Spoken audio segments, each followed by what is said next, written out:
Pawan cinema మీద పగబట్టేసినట్టున్నారు వామపక్షాలు. ఎందుకంటే, ఆయన మామూలుగా సినిమాగానంటే సరిపోయేది.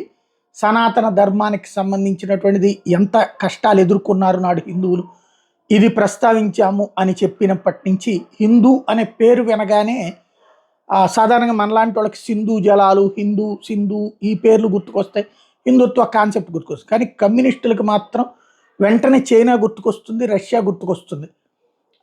అక్కడ ఉన్నటువంటి విధానం ప్రకారం ఉండాలి, ఇక్కడ హిందుత్వం ఉండకూడదు అన్నటువంటి కసిరేగిపోతుంది. దాంతో దాని మీదకి అనుగుణంగా వాళ్ళకి ఆటోమేటిక్గా సహజ సిద్ధంగా వచ్చిన నేరేటివ్ థింకింగ్ రంగంలోకి తీసుకొచ్చారు. అసలు ఔరంగజేబు ఎప్పుడు ఉన్నాడు, లేకపోతే చరిత్ర అప్పుడు ఎట్లా చెప్పింది, ఇప్పుడు ఎట్లా చెప్పిందని. ఆయన పవన్ కళ్యాణ్ ఏమన్నారు, చరిత్రలో జరిగినటువంటి దుర్ఘటనల్ని గుర్తు చేస్తూ సినిమా మాత్రం ఫిక్షన్ అనినే చెప్పారు. ఆనాటి సోన్సో వాళ్ళ క్యారెక్టరు, ఆనాటి సోన్సో మనిషిదని చెప్పలేదు. కల్పిత పాత్ర అని స్వయంగా చెప్పారు. కల్పిత పాత్ర ఎట్లా ఉండాలో కూడా వీళ్ళు డిసైడ్ చేస్తారా? ఒరిజినల్ పాత్రలోనే ప్రపంచానికి విచిత్రమైనటువంటి వ్యక్తుల గురించి గొప్పగా చెప్పుకుంటూ విగ్రహాలు పెట్టుకునేటటువంటి వాళ్ళు, నిజ జీవితానికి సంబంధించినటువంటిది కాదురా నాయన ఫిక్షన్ అన్నా కూడా, ఫిక్షన్ కూడా నేను చెప్పినట్టు ఆలోచించు నువ్వు అన్నటువంటి రూట్లో బిగిను. అటు నారాయణ గారు, ఇటు శ్రీనివాస్ గారు సిపిఎంకి సంబంధించి ఇద్దరు కూడా స్టేట్మెంట్లు. అవసరమా ఇది? ఒక సినిమా మీద ఎంత పగబట్టాల్సిన అవసరం ఉందా? ఆలోచించుకోవాల్సి. హరిహర వీరమల్లు సినిమా అదొక చారిత్రక ఘట్టంలాగా మొఘలుల మీద హరిహర వీరమల్లు పోరాడి కోహినూర్ వజ్రాన్ని తెచ్చినట్టుగా కథలుగా ఈరోజు ఆ సినిమా పేరుతో ప్రచారం జరుగుతున్నది. వాస్తవానికి చరిత్రలో హరిహర వీరమల్లు అనేవాడు లేడు.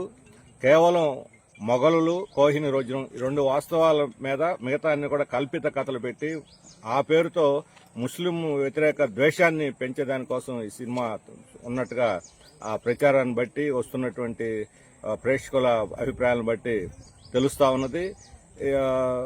వాస్తవానికి చరిత్రలో కల్పిత గాథని ఒకటి పెట్టి ఈ రకమైనటువంటి ఇది చేయటం సరైనటువంటిది కాదు. అందులో పవన్ కళ్యాణ్ లాంటి ఒక ఉన్నత స్థానంలో ఉన్నటువంటి వ్యక్తి ప్రజలకు వాస్తవాలు చెప్పాల్సిన పోయి కల్పిత కథలను చరిత్ర కింద చూపెట్టి భ్రమలు సృష్టించడం సరైనది కాదు.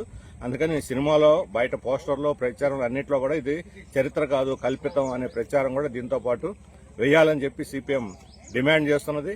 అంతేకాదు కోహినూర్ వజ్రం అనేది ఇక్కడ కృష్ణా ఒడ్డున దొరికినప్పటికీ కర్ణాటక ఆంధ్ర బార్డర్లో అది అక్కడి నుంచి రాజుల చేతుల్లోకి పోయి, కాకతీయ రాజులు అక్కడి నుంచి ఢిల్లీ సుల్తాన్లు, అక్కడి నుంచి మొఘల్ నుంచి నాదిర్షా నుంచి ఆఫ్ఘనీ రాజుల నుంచి సిక్కు రాజన్ సింగ్ రాజుకి, అక్కడి నుంచి ఫైనల్ గా బ్రిటిష్ వాళ్ళకి చేరి బ్రిటిష్ వాళ్ళు ఇక్కడ దొంగతనంగా మన దేశం నుంచి తరలించి పోయి బ్రిటిష్ అక్కడ రాణి కిరీటంలో దాన్ని పెట్టారు. ఆ తర్వాత భారత ప్రజల నుంచి వ్యతిరేకత రావడంతో అక్కడి నుంచి అది మ్యూజియంలో ప్రస్తుతానికి పెట్టి ప్రదర్శన చేస్తున్నారు. అది మన జాతీయ సంపద కోహినూర్. అది ఈరోజు బ్రిటిష్ వాళ్ళ చేతుల్లో చేరింది. మొఘళ్ళ కాలంలో ఎన్ని అక్రమాలు కొంతమంది రాజులు చేసి ఉండొచ్చు. ప్రతి రాజు మొఘలు ముస్లిం అని లేదు, హిందూ అని లేదు, రాజ్యకాంక్షతో మనుషులను చంపేశారు, భూములు ఆక్రమించారు, దుర్మార్గాలు చేశారు, మంచి పనులు చేసిన వాళ్ళు ఉన్నారు. ఈ ఫ్యూడల్ వ్యవస్థకు ప్రతినిధులు వాళ్ళు. అటువంటి సమయంలో మొఘళ్ళు కూడా చాలా యుద్ధాలు చేశారు, భూములు ఆక్రమించారు. కానీ ఆ కాలంలో సృష్టించబడిన సంపద అంతా మన దేశంలో ఉండిపోయింది. మొఘళ్ళు కూడా ఇక్కడే ఆఖరి మొఘలు చక్రవర్తి కూడా బ్రిటిష్ వాళ్ళతో పోరాడే చనిపోయాడు. కానీ ఆ తర్వాత వచ్చిన బ్రిటిష్ వాళ్ళు మన సంపదనంతా దోచుకొని బ్రిటన్కు తరలించుకుపోయారు. చివరి కోహినూర్ వజ్రాన్ని కూడా తీసుకుపోయారు.